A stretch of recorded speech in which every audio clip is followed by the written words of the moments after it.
Good morning, and welcome to the Clarke County Sheriff's Office Training Facility on this Monday, July 14th, 2025. My name is Dawn Murphy, and I'm the External Relations Coordinator for the Clarke County Sheriff's Office. On behalf of Sheriff John Q. Williams and all of us here, we welcome you on today and thank you for being here. Today we will be hearing from Sheriff Williams, other members of our command staff, and members of our medical facility, Medico, regarding recent emergency medical incidents at the Athens-Clarke County Jail. We will share some important updates and findings, and we appreciate your presence. At this time, Sheriff John Q. Williams will begin the press conference. After this morning's presentations, we will open up for Q&A. Thank you.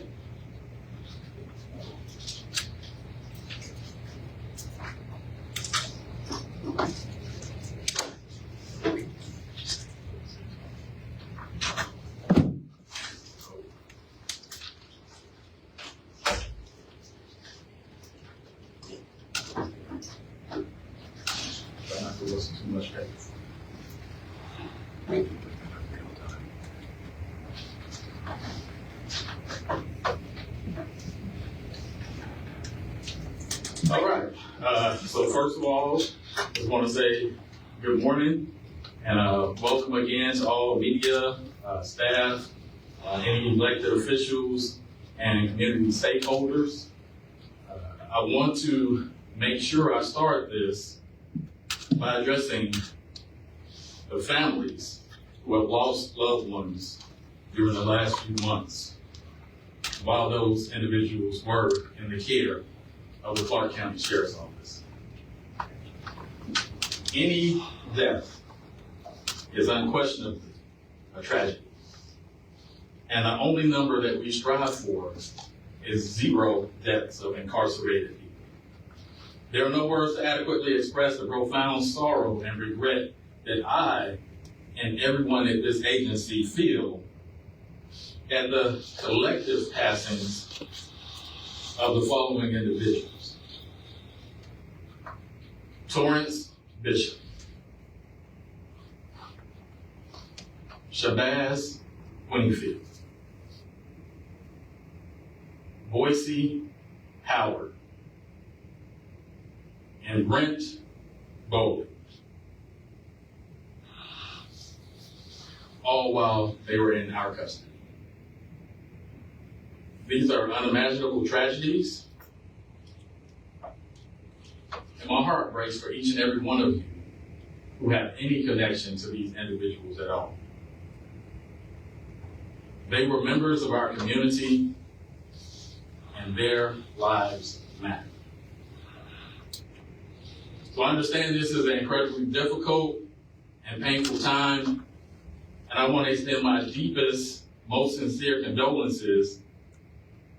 Please know that we grieve with you even as we continue our duties.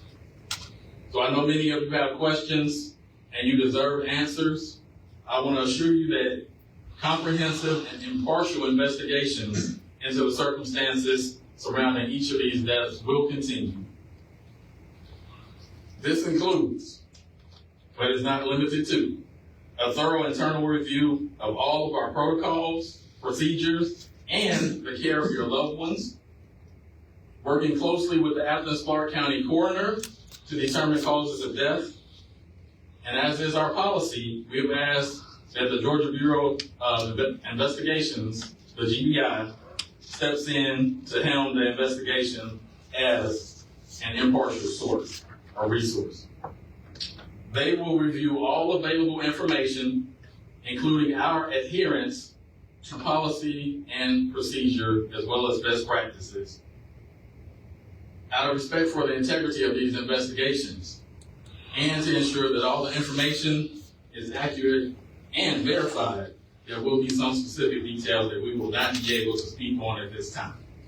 I do promise you that we are committed to finding out exactly what happened.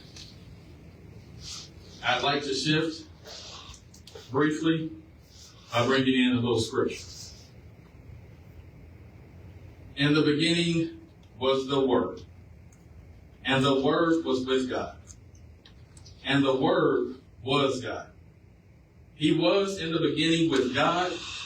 All things were made through him, and without him was not anything made that was made. In him was life, and the life was the light of man. The light shines in the darkness, and the darkness has not overcome it. John 1:1-5. So, in light of what appears to be an increase in the number and severity of overdose incidents at our Athens-Clarke County Jail, I would like to take time to directly address the following. I call it the looming shadow in our cells, that's CELLS, confronting fentanyl overdose in jails. Friends, colleagues, concerned citizens, and of course, again, members of the media. Today I want to talk about a tragedy that is playing out far too often in places designed for security and rehabilitation. Fentanyl overdoses within our correctional institutions. This isn't just a distant story on the news.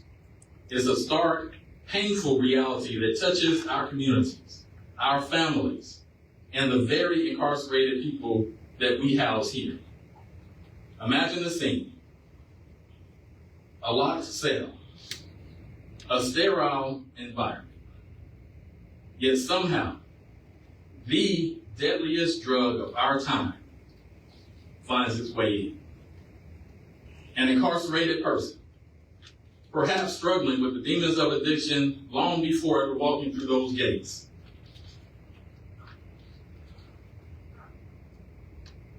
Succumbs to an overdose. One moment they're breathing, and the next, they're gone. This isn't just a statistic, it's a human life. A person with a story, with family, with a potential future extinguished by a microscopic amount of a powerful opioid. Fentanyl is a game changer in the overdose crisis. It is 50 to 100 times more potent than morphine. A dose small enough to fit on the tip of a pencil can be lethal, as illustrated in the slide you see on the screens. This is a new age type of threat.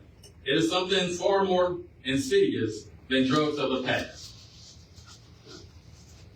Often it is mixed into other drugs without the user's knowledge, turning every street drug into a potential death sentence. And when it enters our jails, the risk is amplified. Incarcerated people often enter withdrawal, making them more vulnerable to relapse and exposure, upon exposure. The illicit supply chains, while challenged by jail and other corrections workers, are incredibly resourceful. The environment, though controlled, can become a place of extreme danger. So what does this tragedy tell us? First, it screams at a harsh truth. Addiction does not disappear at the jailhouse door. It often intensifies. People enter our facilities with complex health needs, including substance abuse disorder, and we have a moral and practical obligation to address them. Second, it underscores the immense challenges faced by our jail staff. They are on the front lines, battling a relentless tide of illicit substances while also trying to maintain order, provide security, and offer pathways to rehabilitation. We must acknowledge their tireless efforts and ensure they have the training, tools, and support they need, including access to life-saving naloxone and OPV. Third, it forces us to confront our approach to addiction within the justice system. Are we simply warehousing individuals, or are we actively working to heal them? A jail sentence, however brief, can be a critical window of opportunity. It is a chance to intervene, to offer medication-assisted treatment, counseling, and connection to recovery resources that can save a life upon release. But when an incarcerated person dies from an overdose, it represents a profound failure of that opportunity. We must shift our perspective. This isn't just about punishment, it's about public safety in the broadest sense. Every overdose death, inside or outside our walls, signals a deeper societal wound. So, let's commit to strengthening interdiction efforts to keep drugs out, expanding access to evidence-based addiction treatment for incarcerated people, prioritizing the health and well-being of all individuals in our care, and supporting our officers with resources and training. That shadow of fentanyl in our cells is a dark shadow, but it doesn't have to define us. By working together with compassion, courage, and a commitment to real solutions, we can bring light to this shadow, save lives, and truly make our communities safer. Next up will be Chief Jailer of the Athens-Clarke County Jail, Frank Woods.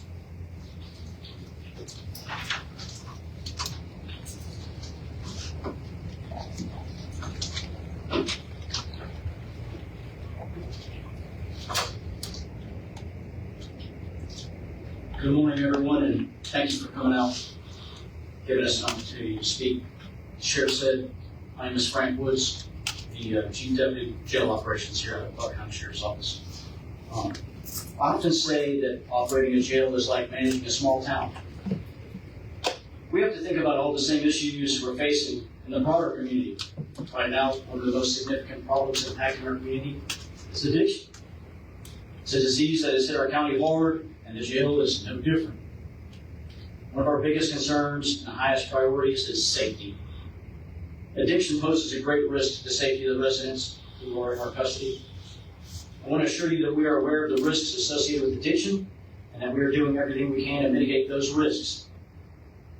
I'd like to go over some of the ways that we do that. First, when an individual arrives at the jail, they've received an initial pat-down from the arresting officer. Then an additional, more in-depth pat-down is completed by jail staff. It's our first line of defense in discovering any contraband that may pose a threat. Next, a member of our medical team assesses any need for emergent medical care. If recommended, we transfer the individual to the hospital immediately. We then use an Intercept Tech 84 live scanner. It's capable of detecting both metal and non-metal contraband. If the person has drug-related charges or become a resident of the facility, meaning they're not likely to bond out, we complete a strip search and issue them a jail resident uniform. After this safety measure, the individual is held in an area of the jail where they're directly supervised while they complete the booking phase of their incarceration. During this time, they'll complete an initial health screening with a qualified medical professional. They'll be assessed for a multitude of things, including any chronic care needs, both physical and psychological. This includes examining any history of substance abuse.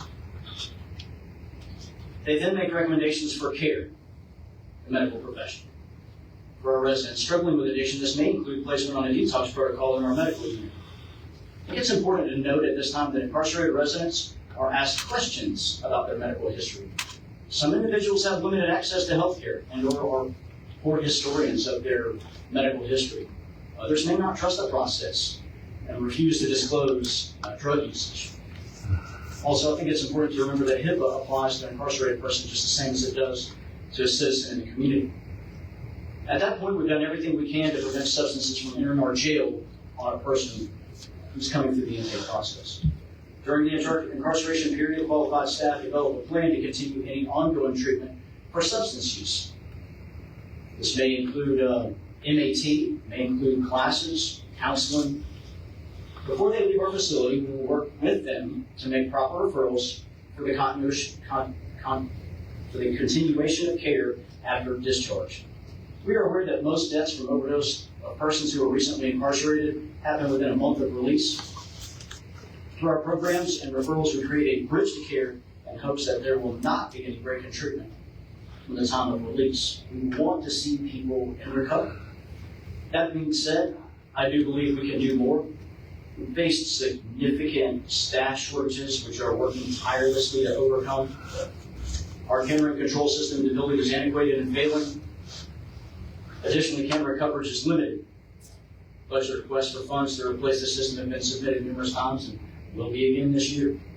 When we're fully staffed, we'll be able to increase supervision and observation, which we believe will greatly reduce the likelihood of substance use within our facility. For now, we're going to continue to focus on training our current staff to prevent the flow of contraband throughout the facility. We're going to continue to identify residents in need of medical attention and to perform life-saving measures such as the deployment of Narcan and CPR. Thank you for your time, and I look forward to your questions. Next up will be Captain Tony Howard, Assistant Jail Administrator.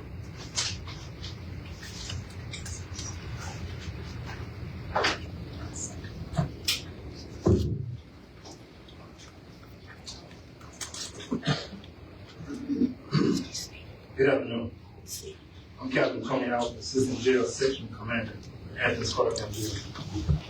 I want to just take a brief moment to explain how we ensure the safety, order, and accountability of our facility. I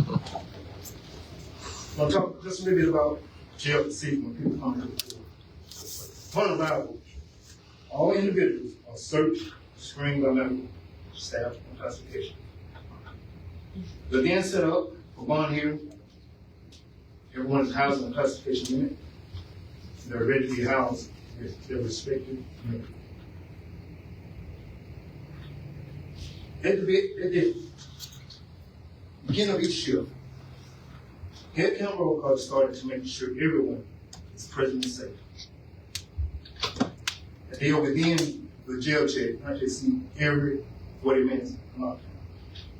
Every 15 minutes, an observation unit, almost constantly open unit. I want to keep in mind that everybody think about what the sheriff just said about fentanyl. Fentanyl is our enemy. This is something that we are value.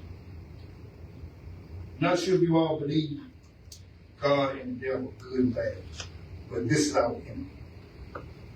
Fentanyl is here to kill, steal, and destroy.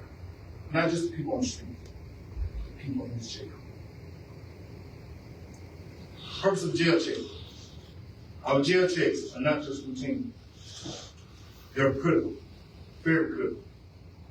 Jail checks prevent suicide and self-harm, detect and remove contraband, respond quickly to medical situations, maintain order and security, prevent escapes, prevent gambling. Our medical staff makes their route rounds through every unit twice a day, check on individuals and distribute medication. Medical lists are generally every day to ensure that everyone sees a medical provider, mental health and dental. Those needing appointments outside the facility are transported on a day-to-day appointment. Individuals needed for court, transportation, rehab, or prison, or taken by the transportation team.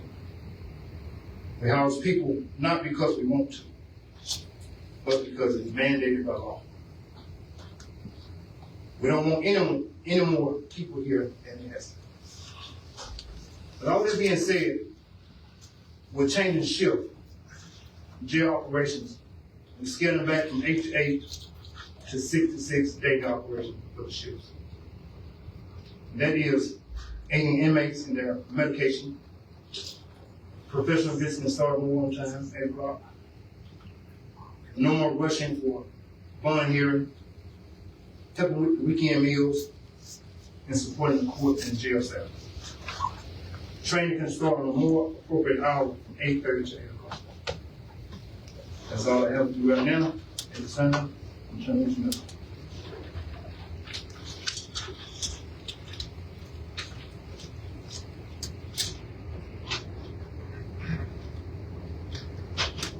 Good morning. My name is Andrew Small, and I'm the Director of Partnership Development for Medico, who is the partner here at Athens-Clarke County Jail to provide medical services. Medico is honored to partner with Sheriff Williams to provide medical care to the inmate patients here at Athens-Clarke County Jail. There is a critical need for effective prevention and treatment of substance use disorder in correctional settings nationwide. Fortunately, the administrative team here at Athens-Clarke recognizes the profound impact substance use disorders have on inmates and the community. By strengthening preventative measures within the jail, the goal is to disrupt the cycle of addiction and incarceration, providing a pathway to recovery and reducing recidivism. Medico uses evidence-based practices to address the high incidence of substance use disorders in the incarcerated population. Key initiatives implemented here at the Athens-Clarke County Jail include a comprehensive screening and assessment upon admission. At intake, all inmates undergo a thorough screening to identify pre-existing and undiagnosed substance use disorders. This process is crucial, as proactively addressing withdrawal signs and symptoms in the initial hours and days of incarceration can be life-saving. Medication-assisted treatment, also known as MAT. Athens-Clarke is committed to expanding access to medications for opioid use disorder. Fewer than half the jails nationwide offer these programs, but Athens-Clarke is one that does. Medical literature supports the MAT program successfully treat substance use disorder. Increased availability of naloxone. Athens-Clarke has increased the availability of naloxone, an opioid overdose reversal medication. Medical providers provide regular and continuing education to the use of naloxone for suspected overdoses. By investing in treatment and recovery, Athens-Clarke is investing in a safer and healthier community for inmates and staff. It is dedicated to fostering an environment that supports healing and reduces recidivism. Medico is proud of its partnership with Athens-Clarke and reaffirms its dedication to the health of all its inmates.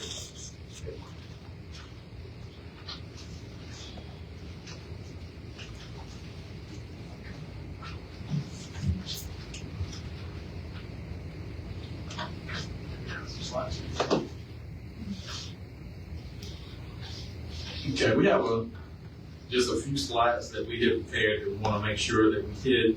Then I'll give another brief statement about some of the things that we have going on here, and then we will open up for questions.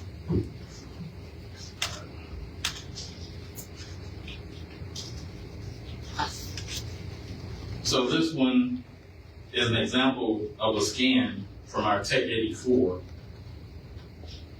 So the body scanner image, this is what we get when we're checking to see if somebody might be trying to smuggle something into the jail.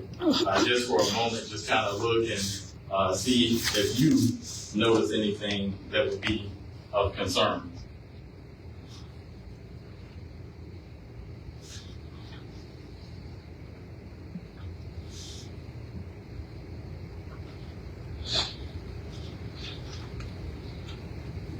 So in actuality, the individual that was scanned in this was hiding a significant amount of drugs on their person.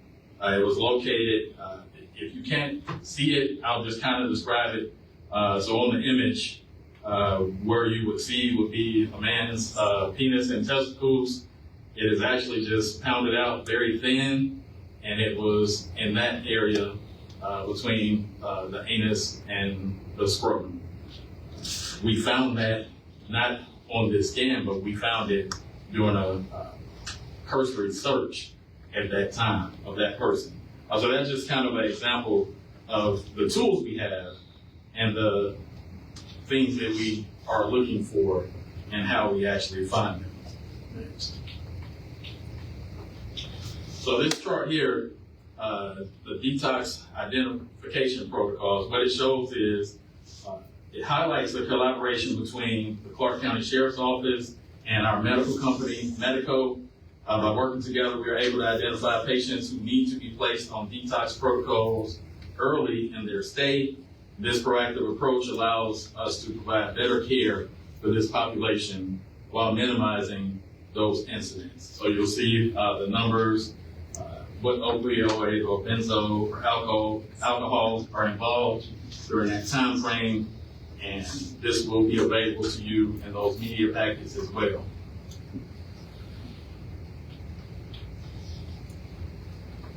One other thing we wanted to highlight is a report and statistics that we got from the county coroner's office of deaths related to overdoses in the year 2024. He is still currently working on the statistics for 2025.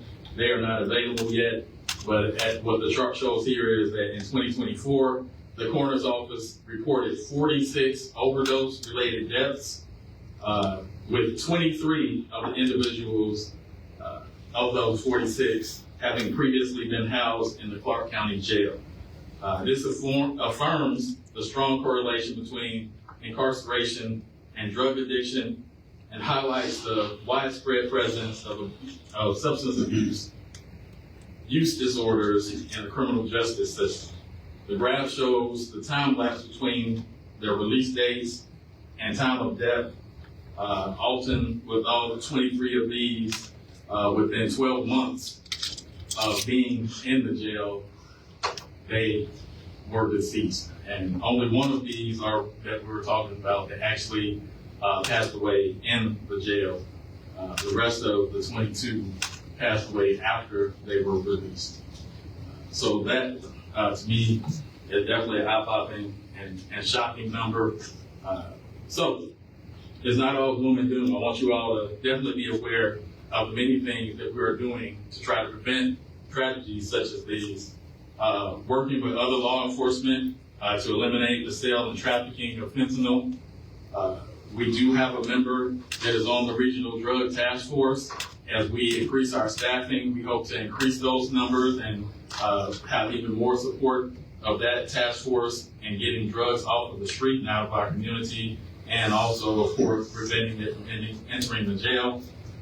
Adding more training on recognizing signs of drug addiction, as well as detection of contraband, educating the public on dangers of drugs, and in particular, fentanyl. One thing that we've already started working is notifications going up in each unit within the jail about the dangers of not just fentanyl, but of actually taking anything. I use this comparison. If anybody's been to the airport, there are signs everywhere that say, hey, don't lose sight of your bag. Don't take anything that doesn't belong to you or from a stranger. But we need to have that same similar signage here when it comes to taking items that may have been smuggled in by other people. You don't necessarily know what it is. So we want to educate the public, and we want to educate everyone who comes through this jail facility. Working with the district attorney's office to prosecute instances where contraband is determined to have infiltrated the jail.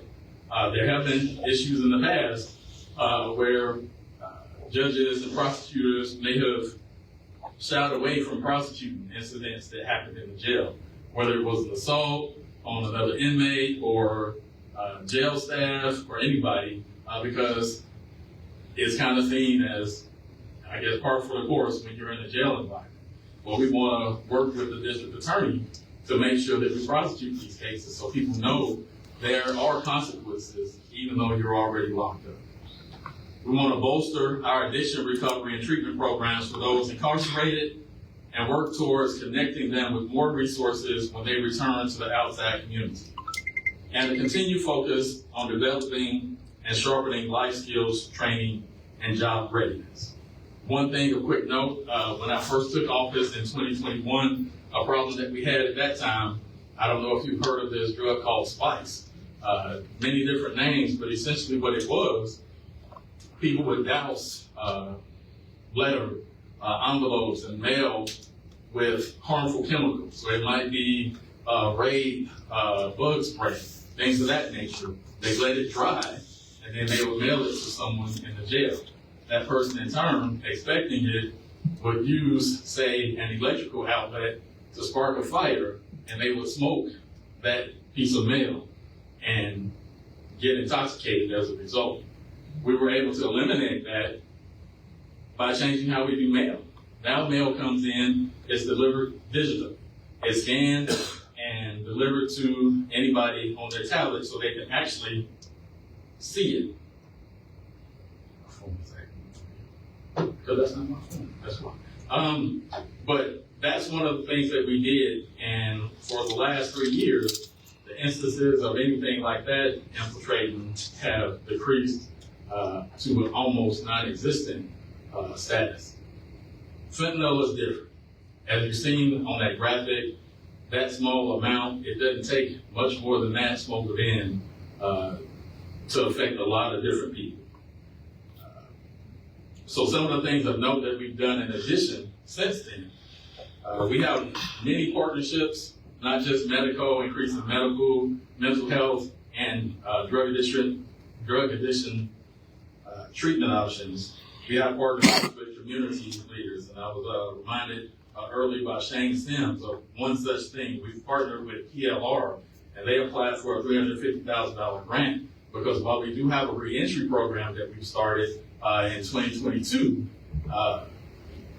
due to staffing and other considerations, we hadn't really had the support to be able to reach people when they got released from jail custody. In partnering with PLR, that grant was able to provide services beyond when people are released. And that's very key to, I guess, just making things better in the community as a whole. The programs that we have at the jail are all focused to build people up. Whether it's our reentry success program, if you haven't seen that, I won't go on and on because we've had recent coverage in the AJC and other places. You can follow us on Facebook and social media. We definitely try to highlight all the programs that we have to benefit people. But the message in that is just teaching people how to be good members of society, how to learn, how to grow, how to choose their principles over just what their passions are and make mistakes. Although people do make mistakes, there are ways to bounce back from them. So those are some of the things that we try to teach. We have a CHAMPS program, so we try to address it in the schools.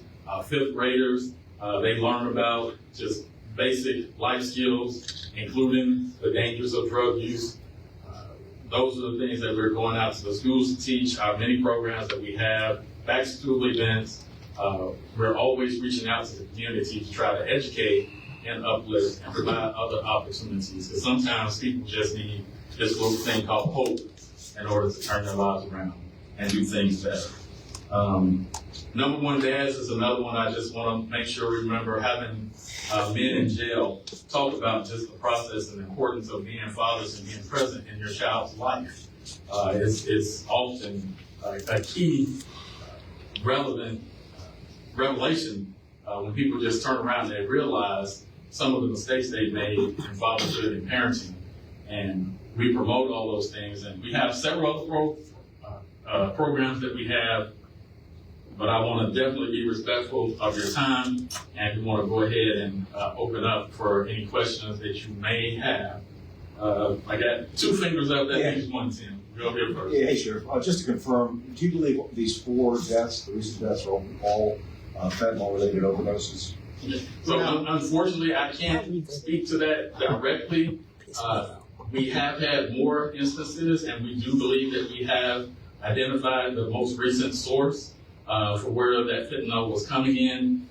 We do have information that some, but not all, of 4 of these deaths may have, I guess the top strings, may have involved some drugs.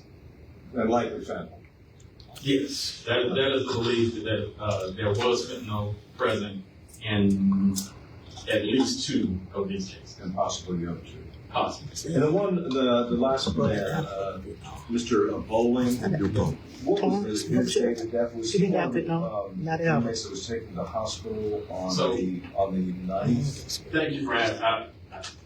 I should have got to that earlier. So, Mr. Bowling's case, this was actually brought to our attention on Thursday morning of this last week.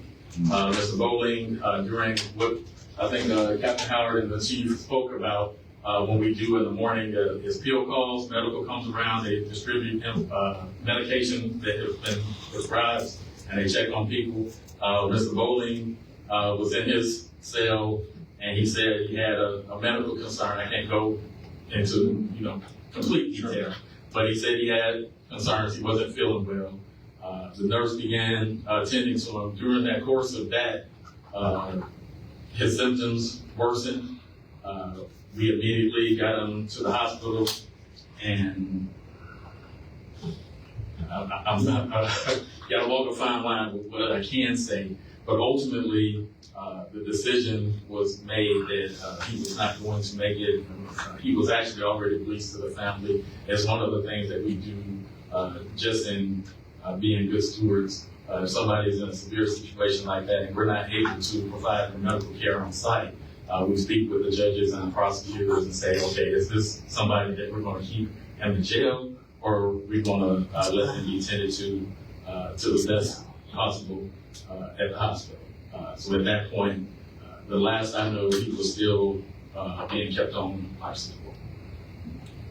But since the last order was withdrawn, he's deceased now. So that's one of the things. I'm not a medical professional. I'm told that for some reasons they were keeping him alive. I don't know what the current status is, because now that he has been released from county custody, we can't get the update. So any further information as far as his status would have to come from either the coroner or the hospital. I'm not sure if GBI is still on site. So at this point, we can only report 3 deaths. Yes. Okay, so it's just 3. This one's in question. This one is in question. Okay. Yeah. But the families and all matters, they've been spoken to, and they're up to date. But yes, this most recent one, we don't have all the answers to. Thank you, sir. Sheriff, you had said that you kind of pinpointed this recent fentanyl coming into the jail. Can you elaborate on that at all? Do you believe it's one person? Do you believe it's an organized group? So what I can assure you is we have no evidence to show that it's anything that's internal. We do believe that this was a situation where the fentanyl was smuggled into the jail by someone who had been arrested, and in turn was distributed for money. It was purchased by the individuals. And again, we're talking about the 3 deaths because that's critical, and that absolutely should be paramount. But we also last week had 2 other overdose incidents, and that's why this is definitely coming to light. And you believe that was done in April or earlier in the year? Because I'm just seeing April was the first step that we have listed here. So those are separate. So that would have been a separate incident. The last week we've had, I think, a total of 4 possible overdose incidents. 2 of those were revived and taken to the hospital to be checked out. And I think they are back in the facility now. And Tim. Sheriff, what is your message to the county commission and to the state legislature? I mean, one word would be money, but elaborate on that. So, and again, I don't necessarily even say it as money. I think definitely resources, but I think also understanding. I think we need to get out in front of it. I'm a big proponent of education. I think a lot of people don't really understand the severity of this particular drug and how little of it has to be present to be a danger. If somebody put this down on the table, you could touch it, not even know that you were exposed to it, and you could die. And until the blood results come in, nobody would know. So I think that education is a key piece. I think that, the county commission has heard our cries. They're trying to help us get our staffing up, but there's other things that we do need as well. So the camera system, our contract with our medical service provider, we just need, we're always going to need more. This is not something that's going to go away. And I guess the unfortunate message that I have to deliver right now is we have to understand that we're never going to be able to 100% eliminate contraband from entering the jail, especially something in the form of fentanyl. People can smuggle it in a belly button, in between your fingers. People are very creative when it comes to these things. So just understanding the seriousness of the problem and, trying to get us the resources that we can. I know it's kind of a long answer, but it's what we got. We have to understand we can't eliminate it, but the goal still has to be just that, too. I have one hand in the back. Ms. Klein? Can you comment on the GBI investigation that was reported on in 2022 about there being concerns that staff were bringing fentanyl into the jail, if that investigation was completed or if it remains ongoing? We don't have any ongoing investigations into any matters like that. We found no evidence of any staff bringing in drugs to the facility. Is that report of that GBI investigation available? That would be something you'd have to ask the GBI. Okay. Ma'am in front. Are you saying that all the guys passed the fentanyl? No, ma'am, I'm not. I'm saying that at least 2 of them fentanyl is believed to be a factor, and we just thought that there was enough that we needed to address the situation as a whole. I would absolutely not say with any definitivity before those reports come back what those causes of death were on those. How serious do y'all take people who have mental health? And how fast do they take the emergency when they crying out for help? How fast do they take it serious? Just trying to understand the question. We take mental health very seriously. This is why we increased our medical staff and our contract. So we actually have on-site mental health professionals and counselors here consistently. So any private help is seen to immediately. Now, there's a big jail. Sometimes we gotta take time to get there, but I don't know that we should take it more seriously than we already do. Because already, hold on, we got 1 minute left. Hey, Sheriff, how close to 100% is the jail staff, and what are your biggest challenges for retention and adding staff? So our jail is currently, as a sheriff's office, we're a little over 40 officers short.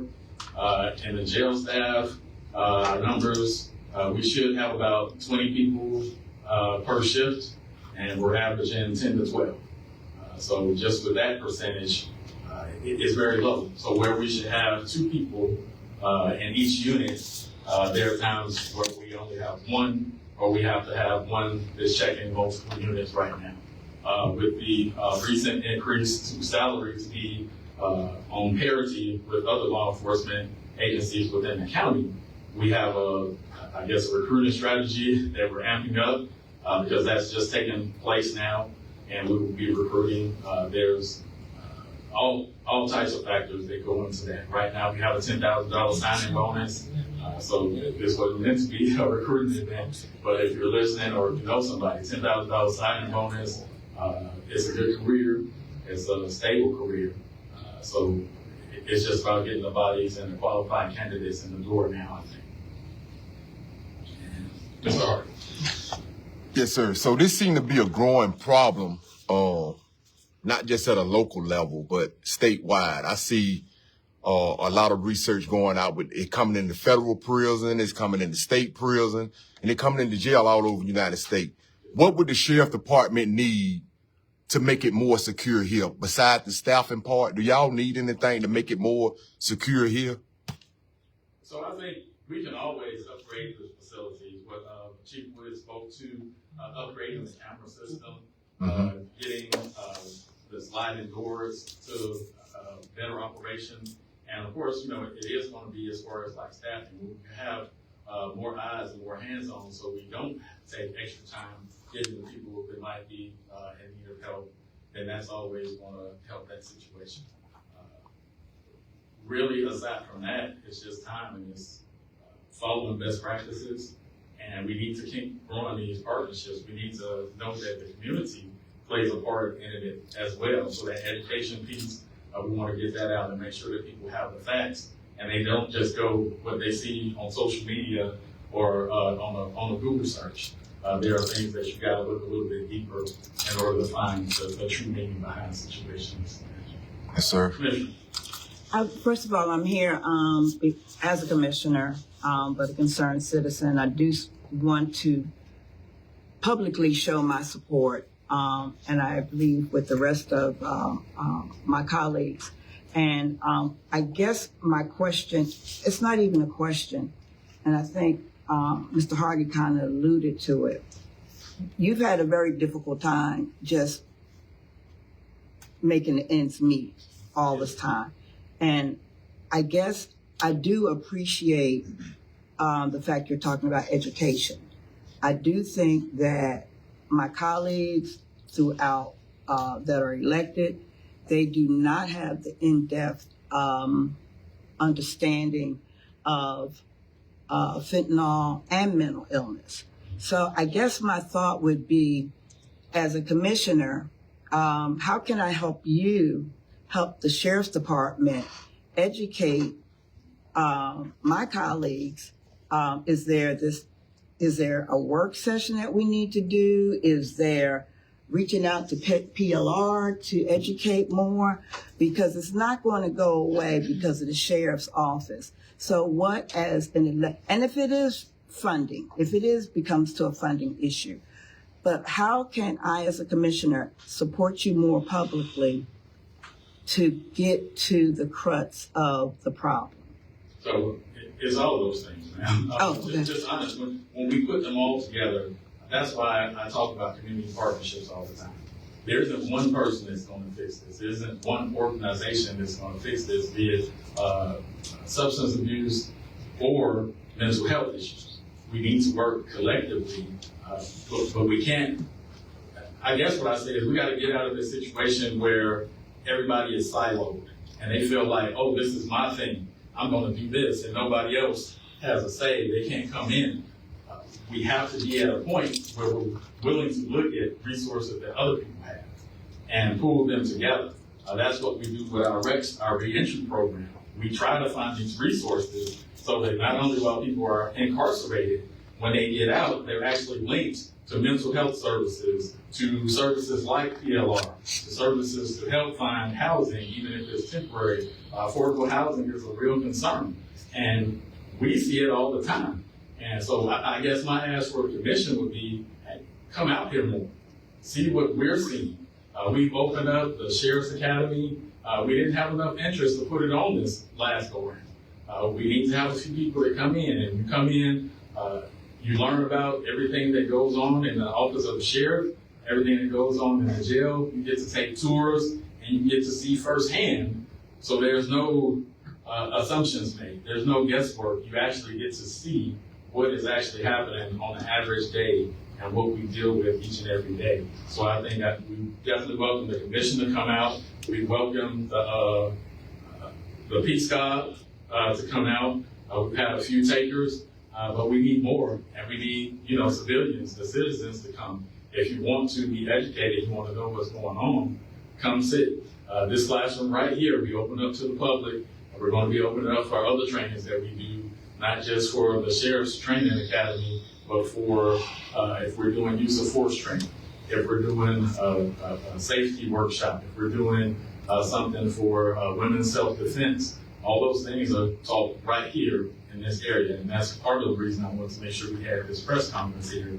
We have the room, we have the capability, we have state certified post instructors who teach law enforcement classes that are certified, myself included. So all those things are available. We have resources. I just say reach out to those resources, and if you don't know what they are, our programs unit has a list of resources, and they're always able and willing to direct you to wherever you can be. But great questions. Anybody else?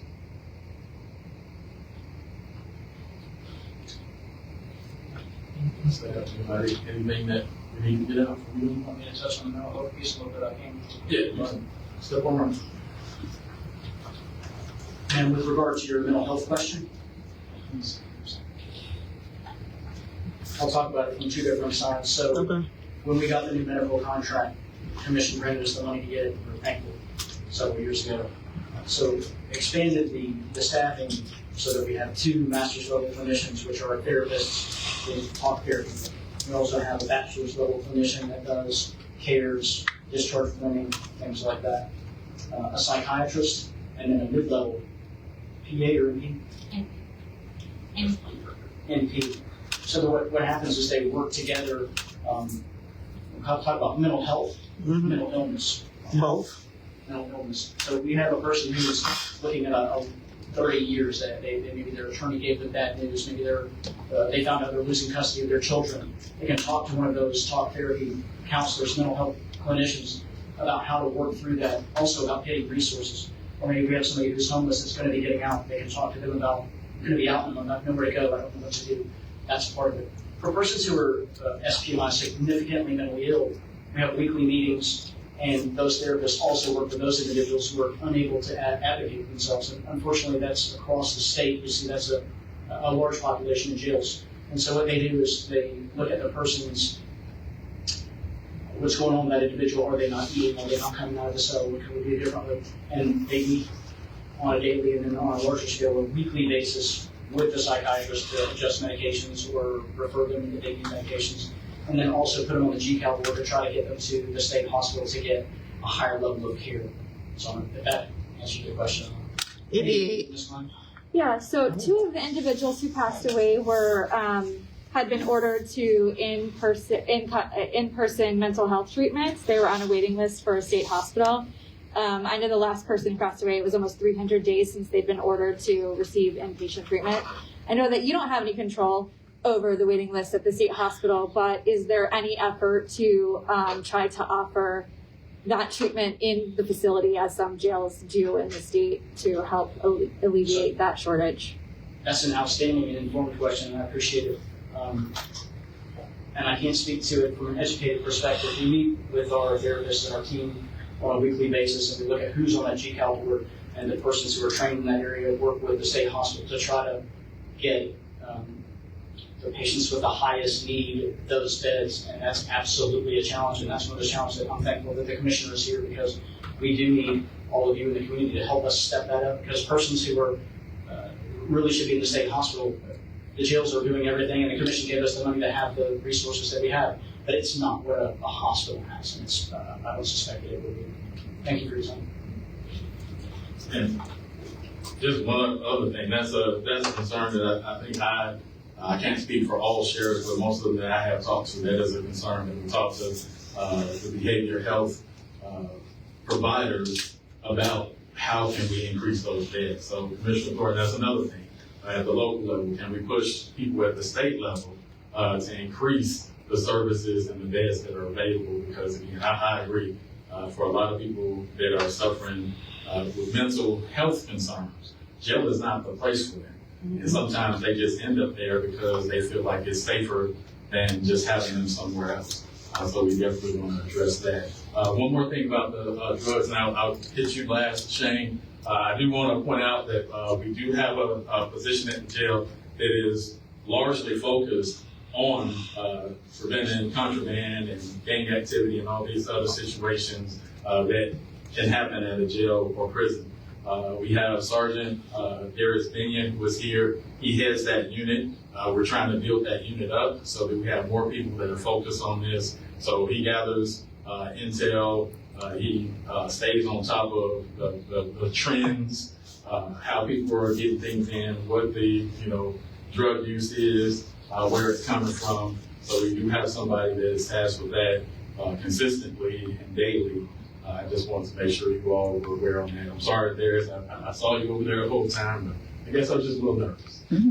Mr. Sims, last one, and we'll wrap up. Speaking to her question, one of the things that I can be in jail about is that it has gone kind of beyond the scope of this responsibility to allow an organization to come in to actually interview residents while they're here for treatment placement. And there are several local organizations here that are as kind of respite there for individuals that may need a higher level of care. And we do, and I also co-direct one of the organizations, Modern Pathways to Recovery. We are allowed to come into this space to interview the men and the women and to find out if they're a good fit for these programs so that you can kind of bridge the gap versus saying we're going to wait on the state or versus saying we're going to let you go and hope that you do the right thing. That is something that the county jail does through its REX program and through its programs department. All right, so at this time, I'll go ahead and thank you all for coming out. Thank you for listening. Thank you for showing up. And hopefully, we got some information that you can from. Always, you can contact myself via the sheriff's webpage, or a lot of people reach out through Facebook. I'm not big on social media, but the message will get to me. If we have anything that we need to address that we haven't, I'm absolutely willing and hoping to follow up with that. Thank you all. Hope you enjoy the rest of your days.